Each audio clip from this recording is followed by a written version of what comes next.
Does your snore wake you up at night? No, it just wakes up everybody else. So I just got back from Bruce Stone's, and check out this wicked pedal cluster that we put together because that was awesome. And it was so cool being able to learn from him because he's got a lot of knowledge in there. And look, for example, this piece on my pedal cluster was worn through, and he has this reamer tool, and he drills it out and he reams it, and then he puts a bearing in it, which is super, super smart. And just like, this is the guy. So send your pedal clusters to him because this seems like something that I would very easily get wrong and destroy, but he knows exactly what he's doing. Check it out.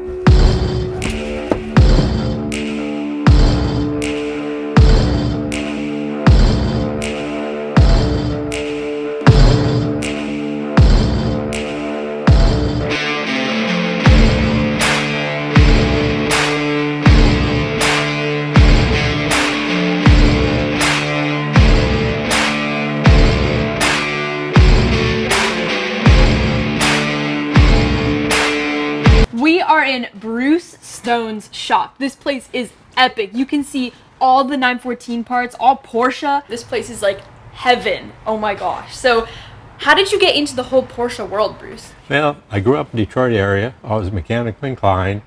Started on VWs, and then a friend of mine bought a 914, which I thought was the coolest car ever.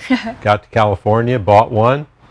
Found the engine went out, had to replace it. Started to have to get parts for it, and I always wanted to restore it. And then I found it was a lot of fun to take them apart and sell parts and make parts, refinish parts. And so I've just expanded. So I do pedal sets, suspension, about whatever comes along. Yeah. So this is my nasty little pedal cluster here, but is it as bad as you've seen some of them? Oh no, that's actually one of the better ones. Oh, yay. Okay, so what's the first step we have to do here? Well, first thing we do is just take a look at yours. We do have that one issue where the clutch clevis pin has worn this piece oblong. That's fairly common. And as you see, I've got a fix for that. Francis, can you grab that shaft there to show them? So what I do is I first drill this hole out to 13 millimeters and then use a hand reamer to open it to exactly 13, and then use this stock stainless steel 13 millimeter bearing to press in there. Let's get started into taking this one apart. You have to have this thing pretty much straight in order to pop it off of here. Oh, whoa. And then we will remove the brake light switch, which is held on with two flathead pan screws. Always good to keep track of your parts here. See, the brake light switch lever is bent also, which that's an easy fix to straighten that out. And let's see, somebody's been in here already and took the pin out of here. There's normally a cotter pin and a washer that goes there. Next, I like to clamp it in this way. And we're going to take off this nut right here. Readjust it so I have a better shot at it. Put a little bit of juice on that. Removing the 13 millimeter nut, which holds the flange onto there. Remove these pedal covers. Let's get one edge started, just work it around. There we go. Okay. I can't tell the original or not. The aftermarkets are made exact, and there we go. Whoa. All the dirt falling. And then we can usually unscrew it once we get it broken loose. So you are the expert at this, Bruce. How many of these do you think you've done? Like ballpark estimate? It's in the hundreds. Whoa. Because I've been doing it for 20 years. And I do anywhere from 2 to 5 a month. And now we're going to take out this roll pin on the accelerator crank. If you can hand me the screwdriver, thank you. Now I like to grip them with the cutter parts because it grabs them well, and then you just twist and pull.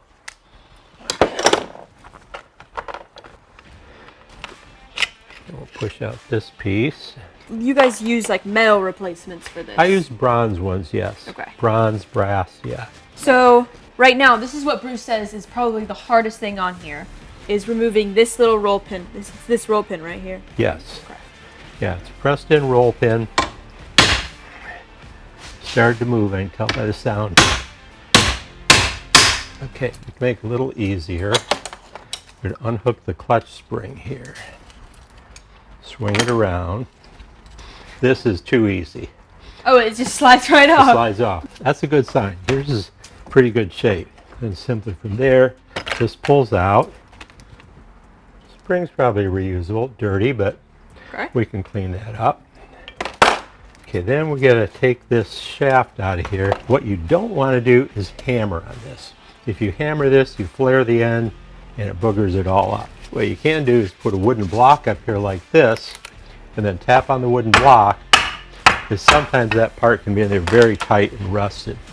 As you'll even see on this one, when we get it out, they have more internal rust than any other area. So you can see how much internal rust there is just on that piece there. Whoa. I'm not sure why the rust gets inside there, but it certainly does. And this is just a punch I made out of an old shock bolt, which I used for this purpose of knocking out these old bushings. It's interesting, a black bushing. I've never seen one of those before. Oh, and these are the ones that are usually the white plastic, right? Yes, yeah, they're Porsche used all white plastic, so We got a rare one. So we're interesting. knocking the bushings. We knocked the bushings out of these two sides, and ours ended up being black. Right. And then this one, we have to knock these bushings out as well. Yeah. Another thing is you can see how much rust gets inside of these too. So, like, why are these so rusty? Why do they get so Well, bad? the housing, one reason they rust, and often more on the bottom, is because water often comes through around these threads here. Oh. Putting a little bit of sealant, putty, or an O-ring, or even some silicone rubber when you reinstall this right around the base of the threads will keep water from coming in. Got it. So we're going to knock the bushings out of this one here. Got it. Yeah, that's interesting. Another black bushing. And then we're going to remove this rubber stoppers. We're going to put in new ones. So these little rubber stoppers are going to be replaced? Yes. Just remove those ones. Okay. We're going to take all these parts and put them in our ultrasonic cleaner, which has a cleaning solution in it, and it'll take off all this paint, most loose rust, and then we're going to put them in evapor-rust to remove the actual rust. Perfect. This is going to go in the supersonic cleaner. That'll get all the grime off.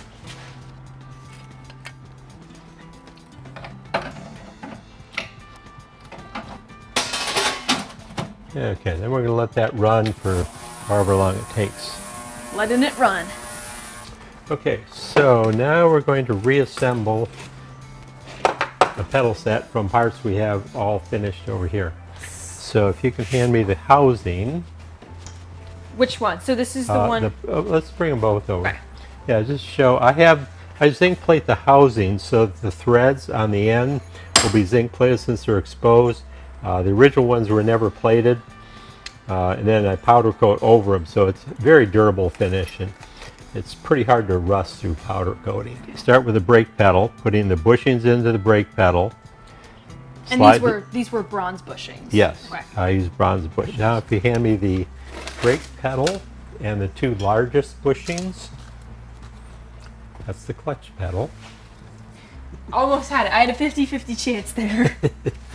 And So these bushings are made out of, what did you say, bronze? bronze, yes. Then I like to do is just a little bit of grease inside here. What's the Bruce Stone pedal cluster life? Well, I give them a lifetime guarantee Oh, yeah? because the chance of anything going wrong are pretty slim, and I probably got 25 years left anyway, so.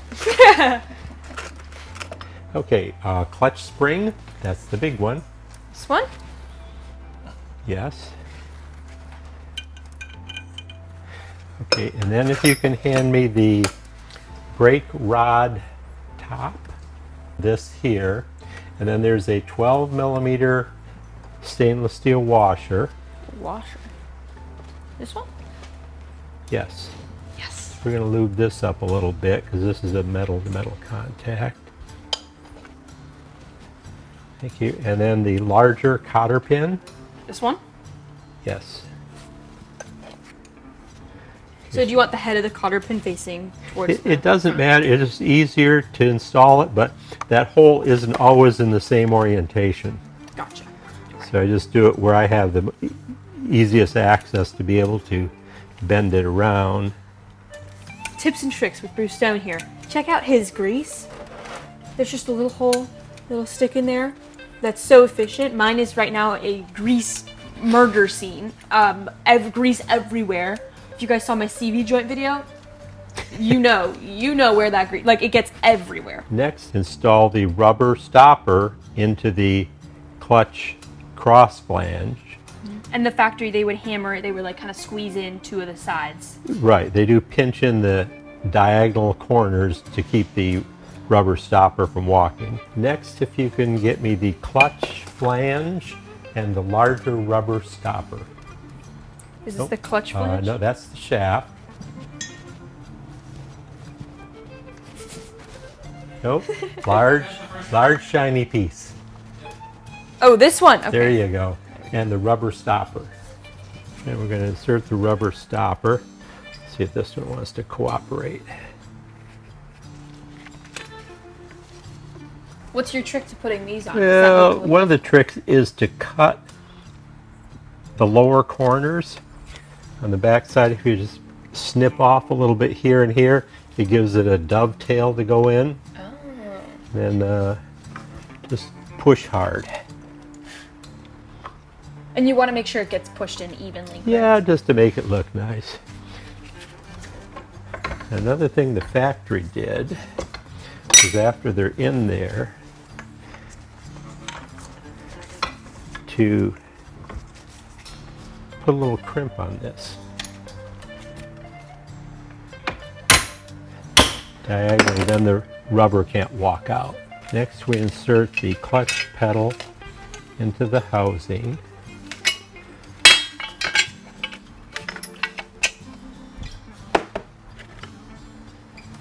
Using our grease again, we put a little dab inside, and then we're going to put some down here.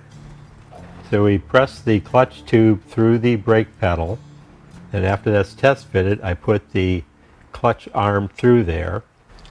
Okay, and this inserts through here, push through, and you have to pull the clutch pedal down far enough to clear. So I have to line the tube through here. It'll get started, and then pull this down, then turn it, and then whack. Wow. And then the nut and star washer, 13 millimeter. Okay. Or actually 8 millimeter, 13 millimeter head. Okay, go ahead and put the star washer on. Does it matter which way it is? Or No. it's both ways? But it's a good question, because if you're using Schnorr washers, there is a correct way.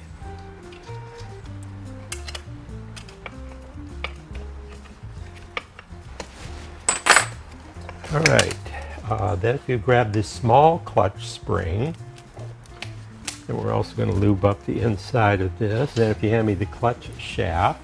Yes. This one? Yes. Yes, I got it right. Look at how fancy that looks. That's going to last a long time. So big loop first. And our bushings, the two medium-sized bushings. Thank you.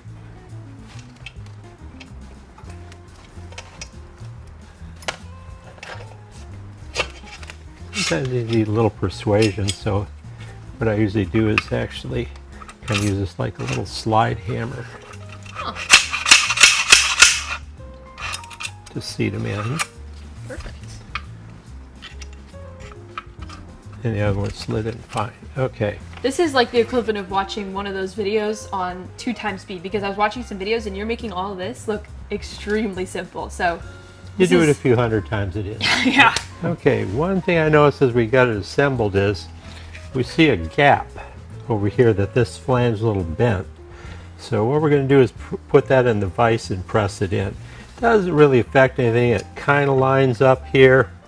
But what we're going to have to do is open our vise up real big. So I just put a socket over this side and then line up as much of the surface there as I can here.